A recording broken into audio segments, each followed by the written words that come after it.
ಕರ್ನಾಟಕ ರಾಜಕಾರಣದಲ್ಲಿ big twist. ಅಧಿಕಾರ ಸಮರದಲ್ಲಿ ಡಿಕೆ ಶಿವಕುಮಾರ್ ದಾಳ ಯಶಸ್ವಿ. 2023ರ ಚುನಾವಣೆಯಲ್ಲಿ ಕಾಂಗ್ರೆಸ್ಗೆ 135 ಸ್ಥಾನ ಗೆಲ್ಲುವ ಭವಿಷ್ಯ ನುಡಿದು ಅದಕ್ಕಾಗಿ ದುಡಿದು ವಿಜಯದ ರೂವಾರಿ ಅನ್ನೋ ಹೆಗ್ಗಳಿಕೆಗೆ ಪಾತ್ರರಾದವರು ಡಿಕೆ ಶಿವಕುಮಾರ್. ಹೀಗಾಗಿಯೇ ಸಿದ್ದರಾಮಯ್ಯ ಅವರ ನಂತರ ಸಿಎಂ ಕುರ್ಚಿ ಡಿಕೆ ಶಿವಕುಮಾರ್ ಅವರಿಗೆ ಸಿಗಬೇಕು ಅನ್ನೋ ಸಂದೇಶವನ್ನ ಡಿಕೆ ಪಡೆ ಬಲವಾಗಿ ಹೇಳ್ತಾ ಇದೆ. ಇತ್ತ ಸಿದ್ದರಾಮಯ್ಯ ಕೂಡ ಬಹುಮತದ ಬಲ ನನ್ನ ಬಳಿ ಇದೆ ಅಂತ ಪ್ರಬಲವಾಗಿದ್ದಾರೆ. ಆದ್ರೆ ದೆಹಲಿಯಿಂದ ಬಂದ 2 ಗುಪ್ತ ವರದಿಗಳು ಬಂಡೆಗೆ ಆಧಿಪತ್ಯದ ಮುನ್ಸೂಚನೆ ನೀಡಿವೆ ಎನ್ನಲಾಗ್ತಿದೆ.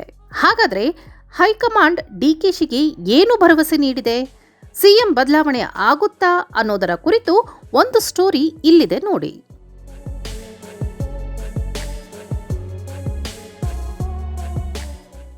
ರಾಜ್ಯದಲ್ಲಿ ಕಾಂಗ್ರೆಸ್ 135 ಸ್ಥಾನ ಗೆಲ್ಲೋದಕ್ಕೆ ಕನಕಪುರ ಬಂಡೆ ಡಿಕೆ ಶಿವಕುಮಾರ್ ಅವರ ಶ್ರಮವೇ ಕಾರಣ ಅಂತ ಅವರ ಪಡೆ ಗಟ್ಟಿಯಾಗಿ ವಾದಿಸುತ್ತಿದೆ.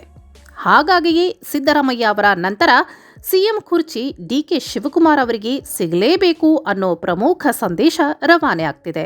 ಇತ್ತ ಅಹಿಂದ ನಾಯಕ, ಜನಪ್ರಿಯ ನಾಯಕ ಸಿದ್ದರಾಮಯ್ಯ ಕೂಡ ಸಂಖ್ಯಾಬಲಕ್ಕೆ ಲೆಕ್ಕವಿಲ್ಲ ಅಂತ ಬಲವಾಗಿ ನಿಂತಿದ್ದಾರೆ. ಆದರೆ ಪಟ್ಟದ ಈ ಸಮರದಲ್ಲಿ ಡಿಕೆ ಶಿವಕುಮಾರ್ ಅವರ ಈ ಸಲದ ತಂತ್ರಗಾರಿಕೆ ದಾಳ ಯಶಸ್ವಿಯಾದಂತೆ ಕಾಣ್ತಿದೆ. ರಾಷ್ಟ್ರೀಯ ಕಾಂಗ್ರೆಸ್ನ ಪ್ರಭಾವಿ ನಾಯಕರಾದ ಜೈರಾಮ್ ರಮೇಶ್ ಹಾಗೂ ಪವನ್ ಖೇರಾ ಅವರು ರಾಹುಲ್ ಗಾಂಧಿ ಅವರಿಗೆ ನೀಡಿರೋ 2 ವರದಿಗಳು ದೆಹಲಿ ವಲಯದಲ್ಲಿ ಸದ್ದು ಮಾಡುತ್ತಿವೆ. ಈ ವರದಿಗಳು ಬಂಡೆಗೆ ಆಧಿಪತ್ಯದ ಮುನ್ಸೂಚನೆ ನೀಡಿವೆ ಅಂತ ದೆಹಲಿ ವಲಯದಲ್ಲಿ ಚರ್ಚೆ ಆಗ್ತಿದೆ.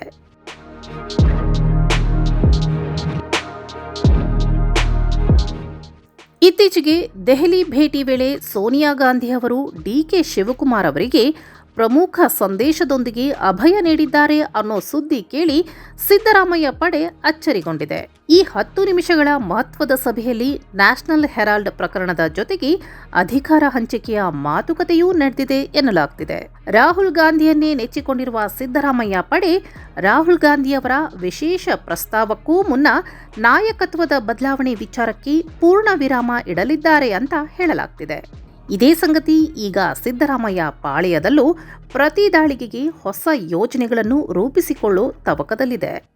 ಈ ಎಲ್ಲ ರಾಜಕೀಯ ನಾಟಕದ ಹೈ ಡ್ರಾಮಾ ಮಧ್ಯೆ ತಟಸ್ಥವಾಗಿ ಉಳಿದಿರೋ ಶಾಸಕರು ಮತ್ತು ಅವರೊಂದಿಗೆ ನಿಂತಿರೋ ಎಐಸಿಸಿ ಮುಖ್ಯಸ್ಥ ಮಲ್ಲಿಕಾರ್ಜುನ ಖರ್ಗೆ ಅವರು ಎಲ್ಲವನ್ನೂ ಮೌನವಾಗಿ ಅವಲೋಕಿಸುತ್ತಿದ್ದಾರೆ. ಆಂತರಿಕ ಕಲಹ ತೀವ್ರವಾಗಿದ್ದರೂ ಖರ್ಗೆ ಅವರು ಸದ್ಯಕ್ಕೆ ಯಾವುದೇ ಪ್ರತಿಕ್ರಿಯೆ ನೀಡ್ತಿಲ್ಲ. ಆದರೆ ಡಿಕೆ ಶಿವಕುಮಾರ್ ಅವರ ಪಡೆ ಮಾತ್ರ ಒಳಗೊಳಗೇ ಸಂಭ್ರಮಿಸುತ್ತಿದೆ. ದಿನಾಂಕ ನಿಗದಿ ಆಗಿದೆ ಅನ್ನೋ ಹೊಸ ಖಾತರಿಯನ್ನು ನೀಡಿ ಈ ಕುರ್ಚಿ ಕದನದ ಫಲಿತಾಂಶ ತಮ್ಮ ಪರವೇ ಬರುತ್ತೆ ಅಂತ ಬಲವಾಗಿ ನಂಬಿಕೊಂಡಿದೆ. ಸದ್ಯ ರಾಜಕಾರಣದಲ್ಲಿ ನಡೆಯುತ್ತಿರುವ ಈ ಅಧಿಕಾರ ಸಮರ ಯಾವ ತಿರುವು ಪಡೆದುಕೊಳ್ಳುತ್ತೆ ಅನ್ನೋದನ್ನ ಕಾದು ನೋಡಬೇಕು.